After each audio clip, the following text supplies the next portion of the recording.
Oke, halo, selamat pagi semuanya.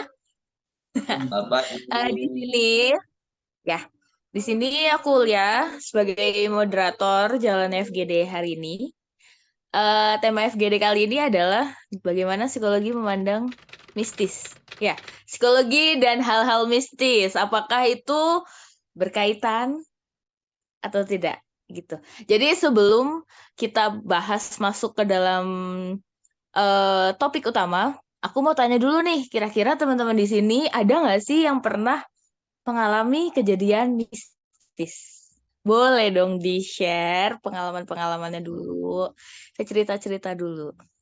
Silahkan, ada yang mau share pengalaman mistisnya mungkin? Digangguin apa? Atau sempet ngeliat apa? Mungkin dari aku dulu sih. Kalau Boleh, silahkan Elmi. nggak diganggu atau nggak itu, tapi aku pernah jumpai karena sendiri kan eh, basically-nya di membantu untuk mengajar di beberapa pesantren. Ketika di pesantren tersebut itu ada anak yang sering diganggu. Jadi kadang bahkan sampai dia itu mengalami kesurupan. Kesurupan Wah, ini apakah mungkin dulu sebelum saya ngerti psikologi, nah, itu kayak nggak ada kaitannya. Tapi setelah saya mempelajari itu kayak ada kaitannya dengan psikologi. Jadi kayak dia mengalami gangguan, akhirnya dia tidak bisa mengendalikan dirinya sendiri. Bahkan dia itu kayak seakan-akan bukan dirinya lagi gitu. Dia tiba-tiba lari keluar sendiri. Nah, bahkan mohon maaf, bahkan tidak pakai busana. Itu pernah terjadi. Apakah itu masuk dalam psikologi? Masuk dalam ilmu psikologi yang bisa dikaitkan dengan psikologi itu, itu yang menurut saya masih jadi, apakah itu hal yang lumrah yang memang benar ada atau memang tidak ada. Jadi sering ada, terlebih lagi yang saya eh, beberapa yang saya bingungkan itu, kenapa hanya anak muda, bukan orang yang tua gitu. Setahu saya seperti itu, karena saya sering jumpa itu justru anak muda, terlebih lagi anak perempuan. Mungkin itu pengalaman dari saya seperti itu. oke, Aku ada terima sih. kasih. Waktu itu Oke, sama gimana sama gimana? juga di pesantren. Di pesantren juga. Terus kayak lomba di luar kota gitu. Nah, satu anak di situ tuh dia kayak apa ya? Ya sama kesurupan juga, cuman bedanya nggak yang barbar yang sampai apa teriak-teriak atau apa, cuman dia kayak lebih ke diem terus ngelakuin hal yang nggak kayak dia lakuin biasanya, kayak yang diem tiba-tiba nangis, diem tiba-tiba ngomong apa kayak gitu deh, ngelantur gitu. Itu hal mistis yang pernah ini sih aku tahu. Terus kalau masalah kenapa banyak anak muda, mungkin karena kita punya tekanan ya. Aku juga pernah baca jurnal kemarin-kemarin tuh kalau kesurupan itu menurut psikologi, dari sisi psikologi itu karena adanya tekanan dari luar yang bikin kita kayak emosinya kependem akhirnya berperilaku yang di luar dari biasanya kayak gitu. Aku mau nambahin dong, Iya, iya. Boleh, silahkan Angga. dari jawabannya Cindy juga kan, Cindy juga udah sempat bilang adanya tekanan gitu ya. Aku kan juga di rumah pun, di rumah kakek gitu, rumah kakek kan kadang-kadang kalau misalkan kita lagi ada acara besar gitu, upacara besar, kita ngumpul nih keluarga besar kayak gitu. Nah, setiap hari raya tuh pasti ada aja yang kerasukan. Nah, awalnya aku ngira tuh, ih ngeri juga ya kayak gitu, kerasukan mistis banget gitu. Tapi setelah emang belajar psikologi kayak gitu, kita jadi kayak tahu, karena kalau misalkan aku lihat sendiri, yang kerasukan itu adalah orang-orang yang lagi bermasalah kayak gitu loh, yang kalau misalkan aku lihat secara apa namanya dangkal tuh seperti itu. Terus juga waktu kerasukan itu yang dibahas pun mostly itu adalah hal-hal yang emang mereka sedang alami, atau di keluargaku sedang alami kayak gitu. Jadi ya pikirku adalah mereka tuh sebenarnya ingin menyampaikan apa yang mereka ingin sampaikan, tapi mereka nggak ada space untuk itu. Jadi kayak tadi Cindy bilang ya, ketepuk kayak gitu. Terus apa yang disampaikan Elmi kenapa terjadi sama anak muda aja, mungkin di pengalamanku enggak tapi di pengalamanku tuh bahkan ada orang tua gitu, omku, tante, kakekku, nenekku kayak gitu, mungkin mereka emang lagi stres kali ya, nggak tahu. Jadi kayak gitu sih kalau pengalamanku. Kalau aku sih pernah ngalami mamaku sendiri ya. Jadi waktu berapa tahun aku masih SMP mungkin, itu mamaku bangun tidur tiba-tiba teriak kayak orang nggak sadar gitu, kayak bukan dirinya sendiri. Terima kasih buat semuanya yang udah sharing-sharing pengalaman mistis yang pernah dialami. Jujur aku tidak pernah melihat atau mengalami sendiri yang tentang kesurupan ya. Jadi aku penasaran. Nah, kalian semua ini waktu melihat atau mengalami atau membantu, malah tadi Elmi membantu ya, saat ada yang kesurupan. Itu bagaimana? Gimana tahapannya saat yang kesurupan ini tuh terus kembali menjadi normal lagi gitu? Itu apa tiba-tiba langsung sekian lama terus jadi normal lagi, atau kayak harus diapain dulu, harus gimana dulu kayak gitu? Ada yang mau sharing-sharing nggak ininya? Karena aku nggak pernah lihat sama sekali, jadi penasaran nih. Silakan, siapa aja, langsung aja. Aku deh ya duluan. Boleh. Kalau aku ada beberapa versi ya. Kalau ada di beberapa kejadian itu ya udah sadar sendiri aja gitu. Kayak ini kerasukan, terus sadar. Habis itu kerasukan lagi, sadar lagi, kerasukan lagi, sadar lagi. Kayak gitu ada. Terus habis itu ada juga yang kalau misalkan emang kerasukannya ini lagi di pura gitu ya. Kalau misalkan Hindu di Bali kan ya terkenal mistis ya. Jadi itu ya dikasih air tirta dulu, ya tau lah kayak kayak gitu. Nah baru sadar kayak gitu ada. Kayak gitu. Mungkin itu mempercepat sadar kali ya. Gak tahu juga itu mempercepat sadar atau kayak gimana, nggak paham ya. Tapi emang kalau misalkan kita lagi di sembahyang atau di tempat-tempat yang kayak gitu kan emang suasananya mistis, ada kayak patung-patung barong gitu kan emang serem ya. Jadi emang euforianya itu suasananya itu emang mencekam. Jadi menurutku itu kayaknya mempermudah orang buat kerasukan deh, karena emang suasananya itu ngebawa pengaruh juga ke kita gitu loh menurut. Oke. Udah? Oke. Mungkin dari Abe atau Elmi? Atau Cindy? Kalau aku sendiri itu siapa? Ya hampir dua versi juga. Yang pertama kalau dalam Islam itu biasanya ada doa-doa tertentu, terlebih ada surat-surat tertentu yang mana bisa melindungi dari hal-hal yang seperti itu ya. Kita percaya dengan hal seperti itu, namun ada kalanya juga hal yang bisa dinalar itu juga ada gitu. Yang kedua ini itu caranya cuma ditenangkan, artinya kita kayak memijat di titik-titik tertentu.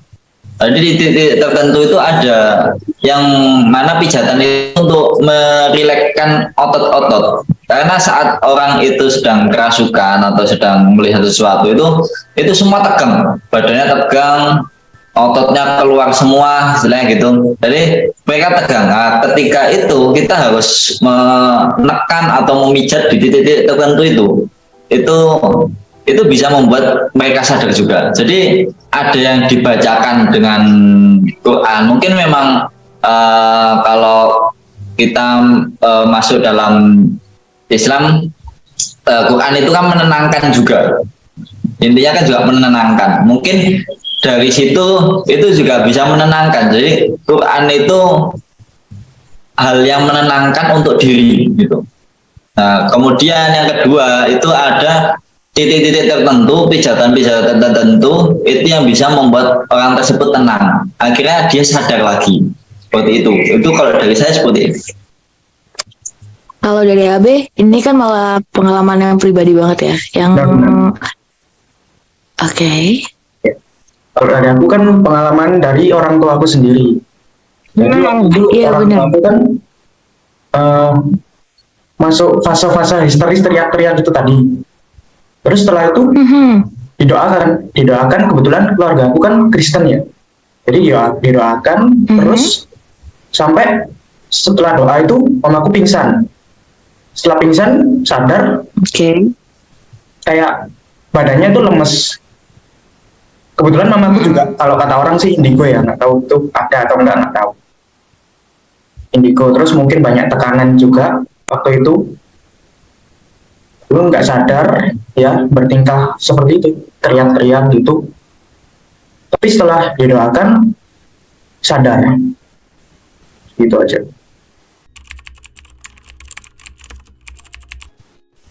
Sekarang jadi ada satu pertanyaan lagi nih di dalam benakku.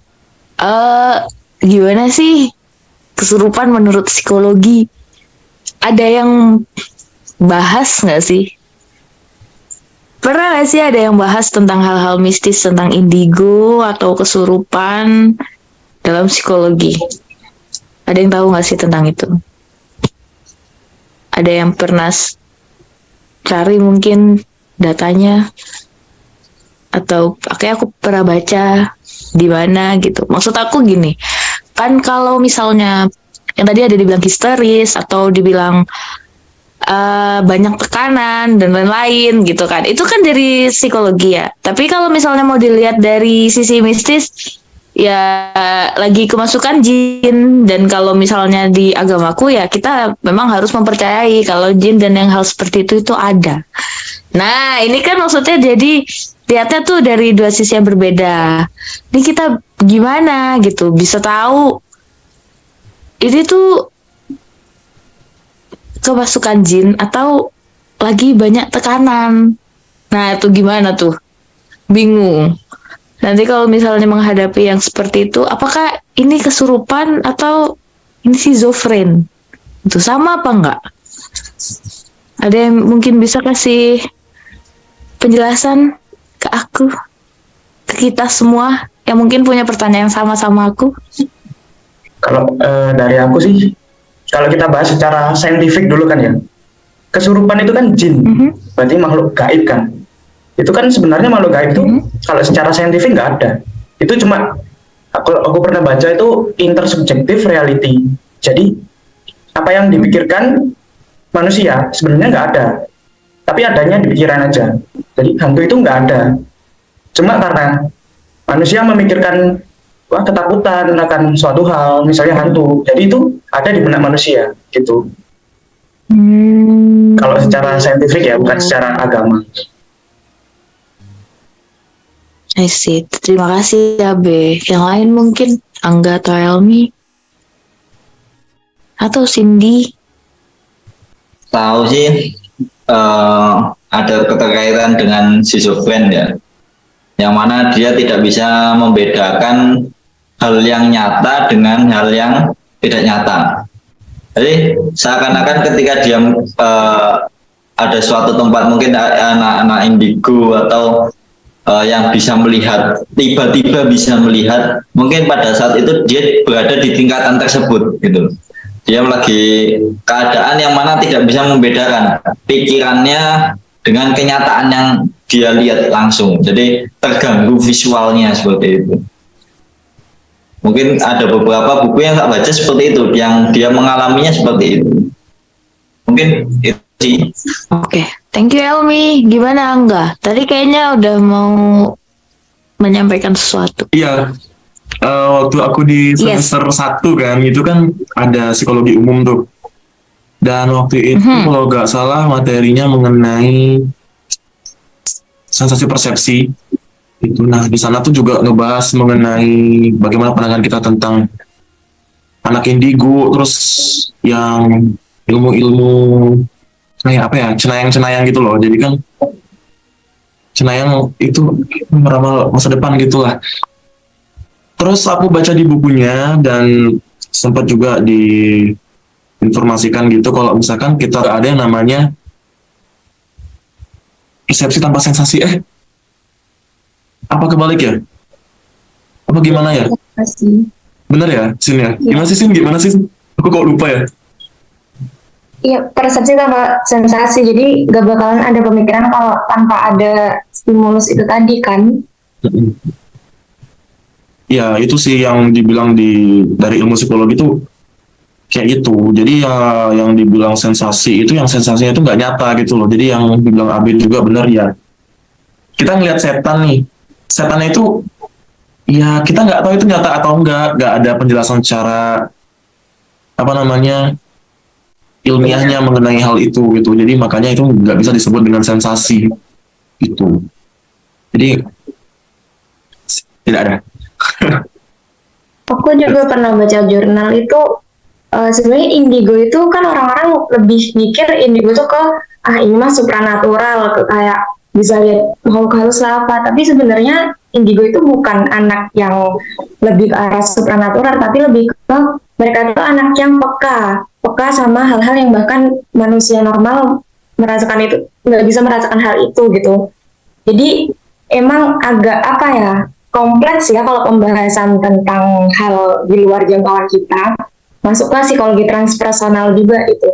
Jadi kayak benar-benar di luar batas kemampuan manusia buat mengkaji kalau misalkan hal itu beneran ada apa enggak. Jadi indigo itu lebih ke anak atau orang yang peka banget buat merasakan suatu hal yang di luar kemampuan manusia biasanya. Aku baca dari jurnal sih gitu. Intinya kayak dia punya kelebihan gitu kan.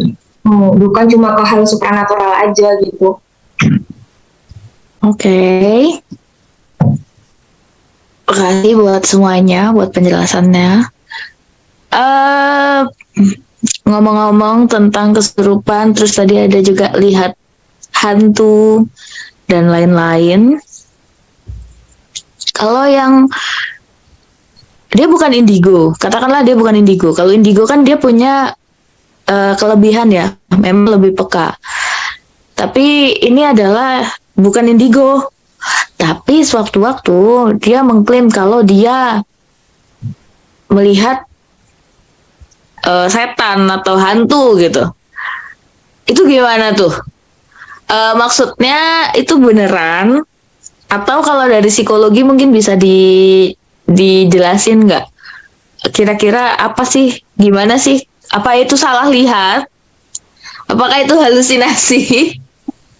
Apa gimana? Terlalu berlebihan halusinasi sih mungkin. Kadang itu ada kasus gini, dia ada yang mengatakan jangan kedip kalau ada hal seperti itu, tapi kalau kedip nanti hilang. Berarti kan menurutku ketika kita kedipnya itu memang kesadaran kita lagi sadar, kesadarannya lagi tinggi. Nah, tapi kalau kita ngelamun, ya memang ngelamun itu kan karena ngelamun itu otomatis kesadaran kita kan kemana-mana. Nah, itu yang membuat halusinasi. Ketika ada pernyataan seperti itu, jangan kedip kalau ada kayak gitu. Nah, itu mungkin dia halusinasi. Dengan adanya kedip, dia sadar gitu. Gitu. Oke. Gimana Angga, Cindy atau Abe, ada yang mau nambahin? Mungkin atau menyanggah mungkin? Gini ya. Bahkan tadi ke Mbak Ul kan bilang kalau misalkan nih ada orang yang nggak indigo, kita tahu dia indigo enggak ya gitu, nggak tahu dari mana gitu kan. Kita nggak bisa buktiin orang itu benar-benar indigo kah atau gimana kah, dari lahir yang bisa ngerasain kan dia doang gitu loh. Iya kan? Mau dia emang dari kecil kayak ngomong dia indigo terus orang tuanya percaya, ya tahu dari mana gitu bener enggaknya kayak gitu kan. Bisa aja, mungkin biasanya gini, misal kita kenal nih sama orang ini gitu, dia tidak pernah kayak, kan kalau misalnya indigo, aku juga ada satu orang terdekatku yang mengklaim kalau dia indigo. Nah itu memang kadang pembahasannya itu selalu ke arah sana, ke arah hal-hal mistis gitu. Kalau ngelewat sini banyak baca-baca, soalnya banyak yang ngeliatin. Kalau di sini bla bla bla gitu. Atau kadang gini, aku orangnya itu kan tidak mudah percaya dengan hal-hal yang aku tidak bisa lihat. Aku orang gitu. Tapi aku percaya ada jin dan lain-lain itu aku percaya. Cuma maksudnya tuh aku tidak percaya kalau apakah iya bisa menampakkan diri atau enggak atau gimana itu karena aku belum pernah kan, dan nggak mau juga ya. Nah, kadang aku itu suka kasih tes kepada orang-orang yang ngakunya indigo. Misal ada indigo satu yang bilang kalau di rumahmu itu di sebagian sini tuh ada loh ini. Ntar kalau ketemu sama orang indigo lagi, ntar aku tanya. Kan mereka nggak saling kenal, ya kan? Mereka nggak saling tahu apa yang diomongin. Terus aku tanya, beneran nggak sih? Emang ada gitu. Terkadang yang diomongin itu sama. Nah di situ aku jadi deg-degan tuh kalau itu apakah berarti beneran nih jangan indigo gitu. Kadang gitu Angga. Kalau mau jadi maksudnya kayak aku juga punya pengalaman tuh gitu, kayak gitu, kayak misalkan dari orang satu ke orang lain, mereka beda-beda semuanya gitu loh. Omongannya tuh beda-beda semua, jadi yang mana? Nah kalau kayak gitu bilang apa jangan-jangan tuh kebetulan doang kali Ul. Ya kan? Yang diramal itu pada saat yang ditunjukkan itu hal-hal itu pergantian shift itu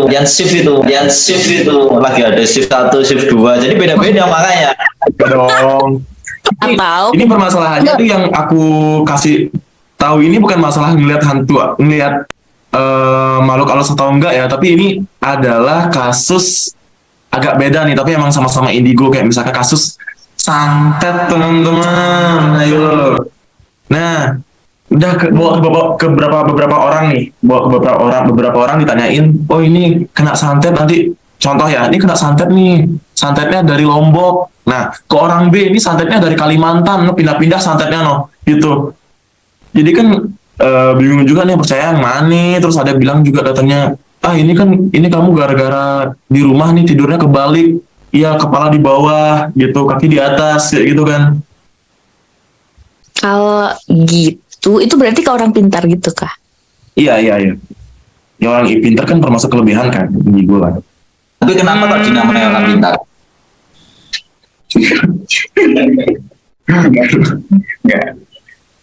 Padahal orang pintar kan minum angin. Wow. Jadi orang kan bisa dikatakan pintar. Kenapa hanya orang tersebut yang dikatakan pintar? Apakah yang datang tidak pintar? Mungkin dia lebih pintar dari orang-orang yang datang, makanya dicari kan. Kalau personal brandingnya orang sotoy, nggak ada yang datang. Iya lagi. Kalau dia siapa juga yang mau datang kan gitu. Ayo datang ke orang sotoy gitu. Iya. Enggak. Kalau misalnya bahas kayak gini kan banyak ya. Menurutku sih banyak ininya, kemungkinannya. Satu, kalau ini di luar konteks yang memang berprofesi seperti itu. Indigo atau hal-hal seperti itu kan tadi udah disebutkan juga sama Cindy kalau itu tuh kelebihan. Iya kan, bakat. Nah, habis itu saat misal ada bisa kemungkinan kasus orang tersebut itu cari, biasanya remaja sih, di dalam pergaulan saat dia mencari teman nggak sih, cari jati diri. Jadi maksudnya apa ya yang bisa aku jual ke teman, bisa nggak? Maksudnya aku akan mengaku.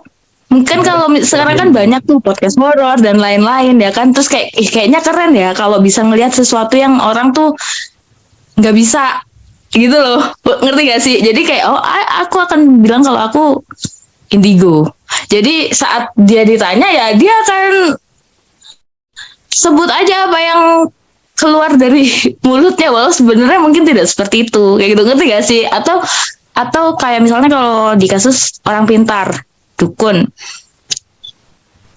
ada juga kan kasus-kasus pembunuhan yang dilakukan oleh yang mengaku dukun, yang mengaku orang pintar gitu, padahal dia tidak punya ilmunya, atau dia melakukan sesuatu yang menyimpang gitu dengan kepercayaannya dia sendiri, dengan pikirannya mungkin sudah terganggu.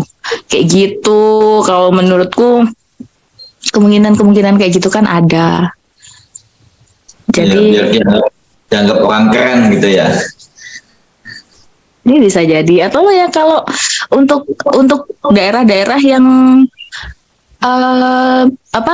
masih kental ininya untuk hal-hal seperti itu, kan bisa menjadi salah satu lahan bisnis kalau public speakingnya bagus. Kalau dia Trendingnya orang pintar ya Kak. Iya gitu. Jangan lupa. Ya kan? Karena kalau nggak salah di sejarah psikologi dulu ada kan ya, awalnya juga ada kok hal-hal seperti itu, sejarah psikologi abnormal deh. Ingat nggak? Oh iya. Di psikologi abnormal juga Bahkan sempat dibahas dibahas di itu kan. di luar, tapi di luar Indo. Iya tahu. Iya kan? Jadi yang apa namanya itu kayak kita mengkategorikan itu sebagai hal yang abnormal itu ya salah satunya tadi kan budaya, deviasi sosial kayak gitu kan. Jadi ya mungkin misalkan di tempat kita di Indonesia hal-hal tersebut ya normal-normal aja gitu ya dengan kepercayaan kita dan juga budaya kita yang ada gitu, ada kita. Tapi mungkin itu di Amerika atau di benua Eropa sana bisa jadi itu bisa disebut abnormal gitu, nggak dipercaya gitu loh, jadi sebuah penyakit mental gitu. Penyakit mental ya pokoknya abnormal lah gitu. Jadi itu ya kayak kasus yang tadi dibilang sama Mbak Ul kan sempat ada tuh gitu. Iya, pokoknya sebelum abad ke-13, dari sumber yang aku baca, sejarah psikopatologi, justru dulu demonologi awalnya tuh katanya perilaku abnormal disebabkan oleh kerasukan ruh jahat. Penanganannya mencakup eksorsisme, yaitu pengusiran roh jahat dengan mantra atau siksaan ritualistik. Gitu.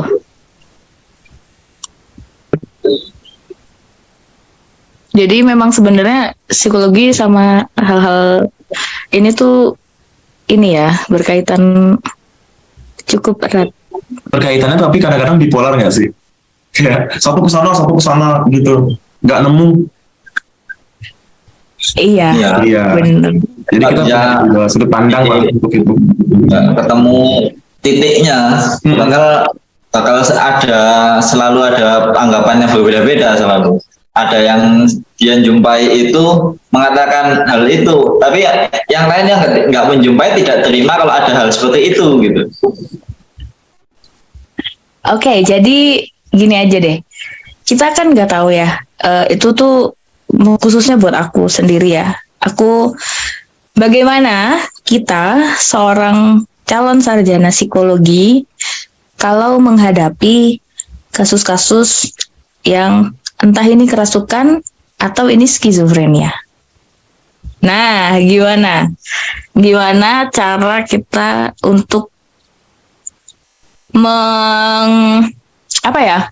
saat kita menghadapi itu, nanti kalau misalnya kita lanjut jadi psikolog, kan? Terus kita bertemu nih kasus-kasus schizofren, atau ada yang kesurupan. Nah, itu kita gimana nih ngadepinnya yang tepat? Caranya ya apa? Gimana menurut kalian? Apakah kan nggak mungkin dong misalnya orang teriak-teriak kesurupan, nggak kesurupan, bohong, gila kamu tuh schizofren, kan nggak mungkin gitu dong. Nggak boleh dong. Ada nggak sih cara-cara kita yang bagus gitu saat menemui kasus-kasus seperti ini? Oh, kalau dari aku ya, ini tips ya, karena aku ya menjumpai hal seperti itu. Yang pertama, ketika kita menjumpai orang-orang yang seperti itu, hal-hal seperti itu, yang pertama kita lakukan itu tenangkan dulu. Entah bagaimanapun caranya, ketika dia meronta-ronta, maka jangan justru dipegangi banyak orang, tapi dipegangi beberapa orang. Kita pijet dulu pijet yang bagian-bagian tertentu yang bisa membuat dia tenang, atau kita omongi dengan kata-kata sugesti yang membuat dia tenang. Nah, aku sendiri juga pernah mendengarkan di YouTube itu ketika ada yang seperti itu, ada pasien yang seperti itu, dia ajak ngomong dengan cara bagaimana dia bisa tenang. Jadi kayak istilahnya kayak dimanja dulu, karena biar itu dia tertarik akhirnya dia bisa dirinya tenang dan akhirnya bisa kembali lagi seperti semula gitu. Jadi yang pertama itu ya pokok yang paling pertama tetap ketika kita menjumpai hal seperti itu, pasien yang seperti itu yang kita harus lakukan itu membuat tenang. Jangan sampai ketika ada yang kayak gitu malah justru kita juga melawan dengan ego kita, emosi kita, malah justru nggak akan ketemu gitu loh, nggak akan bisa tenang, malah semakin itu ini nggak sadar akhirnya dipukul. Nah itu bahaya gitu. Nah, itu tadi karena candaannya itu kayak seperti itu, biar dia sadar biar dia cepat sadar itu tadi. Kalau laki-laki ya pukul aja. Waduh. Jangan. Waduh, parah banget. Orangnya sadar, Masa depannya hilang. yang lain yang nggak sadar. Pingsan dia. Aduh.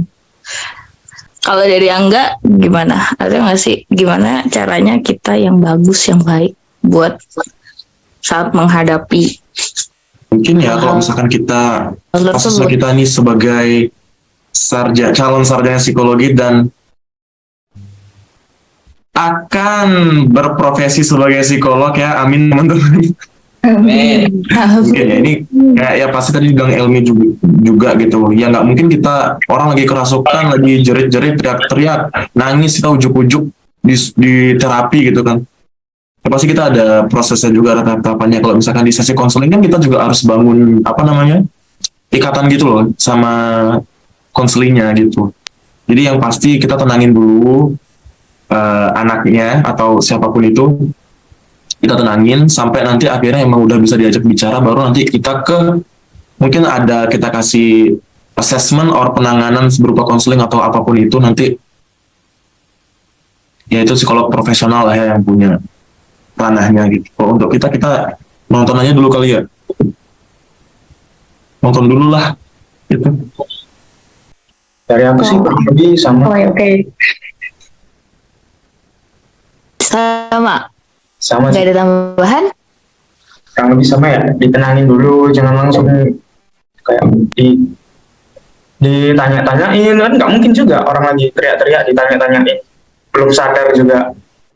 Ya, terus kalau ada kepercayaan dari budaya setempat mungkin didoain apa di mantra-mantrain, ya biarin aja dulu, nanti baru setelah dia sadar kan kita bisa observasi lebih lanjut gitu kan. Gitu sih. Oke. Makasih. Dari Cindy gimana? Ya kalau aku pernah baca lagi ya namanya jurnal itu, kayak kalau dari psikolognya itu tuh karena konteksnya kan kayak kemasukan gitu. Itu tuh karena kata jurnal itu kesurupan kan karena stres tadi, karena emosi yang numpuk. Nah katanya tuh dibiarin aja dulu, kok biarin aja semua kayak emosinya keluar sampai benar-benar dia tuh reda sendiri, baru kita udah mulai bisa buat ngasih konseling mungkinnya namanya, pokoknya intinya ya nenangin itu. Tapi hal pertama yang dilakukan jangan diapa-apain, kayak biarin dia ngeluarin semua emosinya, karena menurut jurnal itu kesurupan itu karena emosi yang tertumpuk jadi stres tadi, jadi kayak biarin dulu dia ngeluarin semua emosinya kayak gitu. Oke, thank you. Oke, jadi ada yang mau dibahas lagi nggak tentang hal-hal mistis ini? Seru sih sebenarnya, seru banget. Kayaknya kalau kami ada part 2 gitu. Kalau kami lanjut part 2 ya teman-teman. Kita langsung undang yang kesurupan nanti di semua. Suruh praktek. Saat kesurupan. Betul. ini deh intermezzo. Kenapa kalau kesurupan selalu hewannya macan monyet. Ih, Ada nggak nggak? tahu. Ada nggak sih yang pernah kesurupan hewan imut bekicot? Gimana itu? Dia Enggak, tiba-tiba enggak. nempel di dinding. Apa Nempel ya, di dinding apa- terus dia gini. Kalau yang hewan-hewan itu kan justru kayak ketika ada tampilan-tampilan gitu kan biasanya. Ada tampilan-tampilan itu baru kayak hewan-hewan gitu. Tapi kalau dalam lingkup-lingkup tertentu dia bukan hewan, dia kayak ada sosok gitu gimana gitu aja. Mungkin kalau pas hewan itu pas lagi didatangin aja dari kebun binatangnya mungkin. Terus kayak tiba-tiba nih kamu lagi berdua terus tiba-tiba temanmu gini kan. Kayak gini aja terus. So, kenapa? Kesurupan kipas angin. Gitu kan dia muter gitu. Mas Mades dah. Ada nggak sih? Nempel di dinding. Waduh. Bukan. Terima kasih jurnalnya tadi juga, maksudnya udah dikasih di jurnal-jurnal oleh Cindy buat insight juga buat kita. Apa lagi nih? Apa lagi ya? Ada yang mau nambahin? Mengenai hal-hal mistis ini. Ada yang mau ditanyain mungkin? Ada nanya dari tadi aku nih. Siapa tahu ada yang kalian masih penasaran, terus siapa tahu yang lain bisa jawab kan nanti. Silakan. Percaya nggak sama mistis? Percaya nggak sama mistis? Waduh. Pertanyaannya simpel ya, tapi kayak langsung poinnya banget. Dalam segi apa dulu ini? Dalam segi apa dulu ini? Langsung kayak ditonjok di muka. Langsung ditonjok Percaya sama nggak? Cindy. Dan padahal udah bahas panjang gitu tiba-tiba. Pertanyaan itu baru ada. Langsung diskakmat.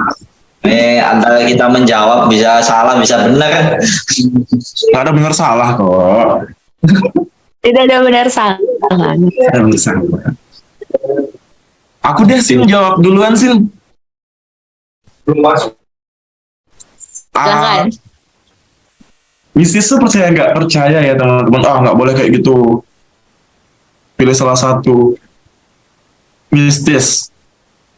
Aku nggak percaya sih. Kalau misalkan dibilang percaya mistis atau enggak, aku nggak percaya.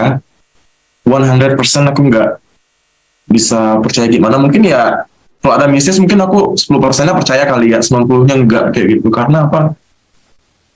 Semenjak aku masuk kuliah, aku tuh jadi kayak perlu penjelasan-penjelasan secara ilmiah gitu loh. Jadi aku lebih kayak mikir, apa ya, kenapa ya, kenapa ya. Jadi ada proses berpikir di situ, mencari alasannya gitu. Walaupun itu nggak perlu ada alasan atau apa. Tapi semenjak aku kuliah, aku ngerasa kayak gitu. Jadi kayak apa-apa tuh perlu alasan kayak gitu. Jadi yang belum bisa dibuktikan secara ilmiah, aku belum bisa 100% percaya kayak gitu. Terusin. Lu sendiri percaya kagak? Oke. Tapi emang ada juga Gimana sih? kebanyakan orang percaya mistis. Gimana? Kebanyakan orang percaya mistis karena kayak Kak Angga barusan dari jurnal yang aku baca. Karena Gimana? mereka orang-orang yang lebih lebih percaya bahwa semua hal di dunia itu ada alasannya. Katanya gitu. Kalau Ya, aku sih kalau- percaya. Kalau di Indonesia mungkin memang banyak sih yang kayak percaya gitu ya. Karena budayanya Indonesia kan lebih kental seperti itu. Jadi kalau kita tanya dengan orang luar, ya kayak orang luar yang budayanya mereka berbeda, itu mungkin mereka lebih banyak nggak percayanya. Apa sih orang ini tiba-tiba gitu, nggak jelas banget kan gitu istilahnya mereka ngomong gitu. Kalau di Indonesia itu kan jadi kayak hal yang biasa gitu, karena memang budayanya yang dibawa oleh leluhur itu kan banyak yang seperti itu gitu. Tapi mungkin kalau di Indonesia ya masih selama budaya itu masih ada ya tetap bakal banyak orang yang lebih percaya dengan hal mistis. Ngomongin orang luar ya El, aku tuh sempat dengar omongan kalau misalkan katanya waktu perang dulu orang luar itu katanya udah sempat mau disantet tapi nggak mempan. Katanya gitu Iya. ya, mungkin karena nggak percaya gitu kali ya. Aku pernah ada kata-kata gini, hal yang kita takuti itu justru akan muncul dibandingkan hal yang tidak pernah kita takuti gitu. Ketika ada hal yang kita anggap, misalnya kita, wah aku habis makan pedes, itu nanti sakit perut, pasti nanti sakit perut. Tapi kalau kita kayak orang yang biasa makan pedes gitu, dia kan nggak takut pedes gitu. Ya, akhirnya bahkan sampai pedesnya tingkat luar biasa dia juga bertahan. Mungkin orang-orang yang seperti itu, yang emang pemikiran dari awal dia percaya dengan santet, tiba-tiba dia dikasih tahu, oh kamu dikirimi santet, ya otomatis dia kayak langsung badannya sakit semua karena merespon pemikirannya tersebut gitu loh. Padahal ya aslinya nggak ada gitu loh. Kalau itu kayak itu nggak ada gitu. Itu dari pemikirannya sendiri, akhirnya terbebani, pikirannya jadi capek, badannya prosesnya nggak sempurna. Akhirnya ya membuat orang tersebut jadi sakit sendiri gitu. Menurut gitu sih. Kalau dari AB? Dari aku belum ada sih. Wah, ini pertanyaan kamu percaya mistis atau enggak? Kok belum ada? belum ada, Belum ada. belum tahu nih. Belum Percaya tahu apa enggak? percaya apa enggak. Masih Lebih ke Diungkapkan aja. lebih ke nggak percaya sih. Karena Oke, hmm, kenapa? aku orangnya saintifik banget, saintifik Wes. banget. Si paling. Gak masalah. Iya. Oke. Jadi lebih Percaya apa yang sudah ada faktanya, datanya gitu.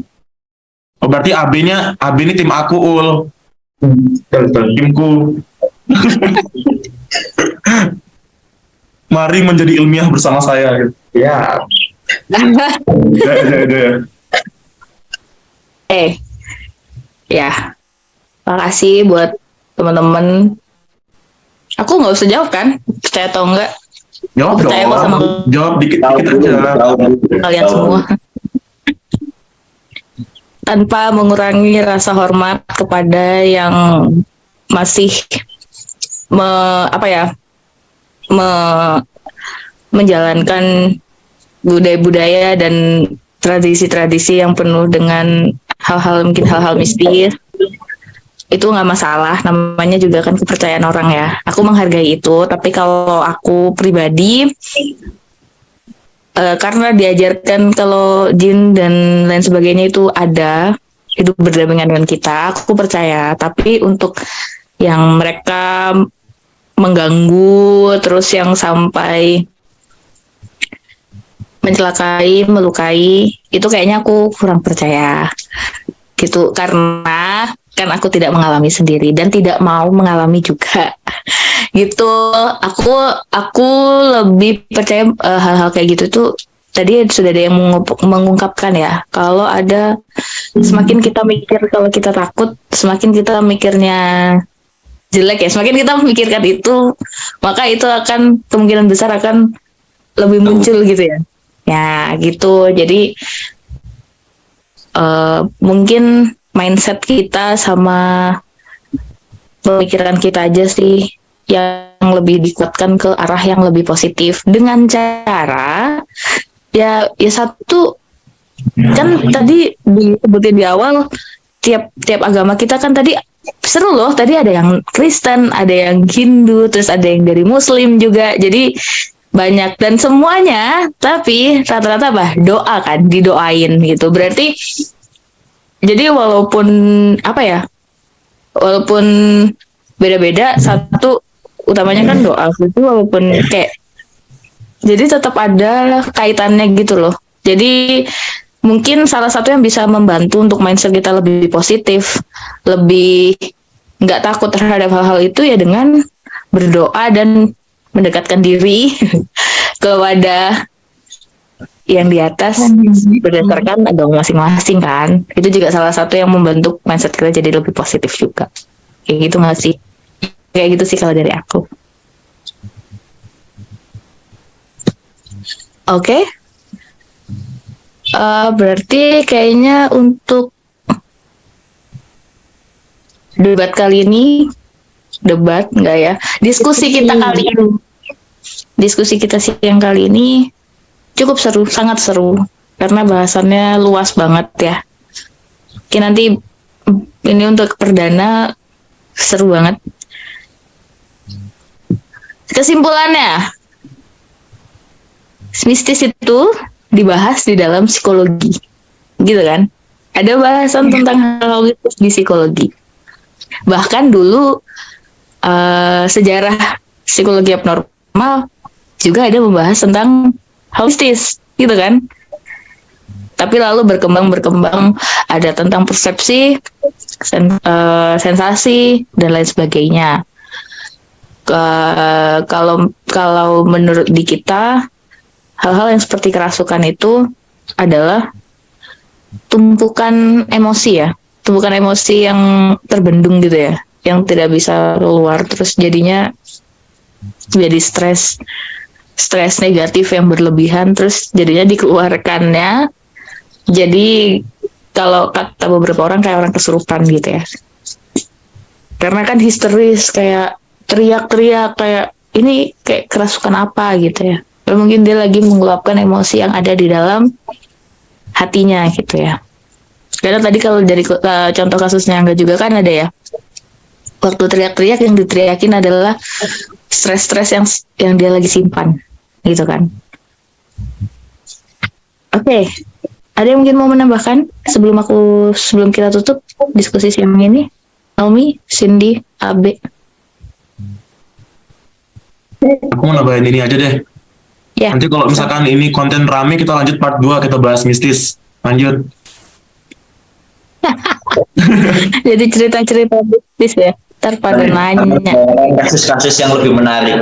Seperti ada yang bisa terbang, ada yang nempel di dinding. Ya.